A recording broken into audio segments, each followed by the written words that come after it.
Scan this. Sovi is here. Let's level up.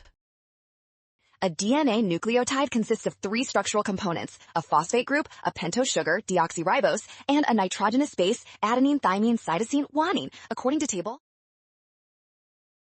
1. The measured concentrations of NSH that resulted in greater inhibition, lower activity, than the 25 micromolar treatment, 55% activity, are 50 micromolar and 100 micromolar, showing 41 and 24. Respectively, the HRR activity of 75% falls between the measured values of 92% at 10 micromolar and 55% at 25 micromolar. Competitive inhibitor. Therefore, an increase in substrate concentration would necessitate a higher concentration of NSH to maintain effective inhibition, as more inhibitor is needed to compete with the increased substrate. Great job working through that. Scan the code. You can learn better with Sovi. Watch out for sign errors and always double check each step carefully.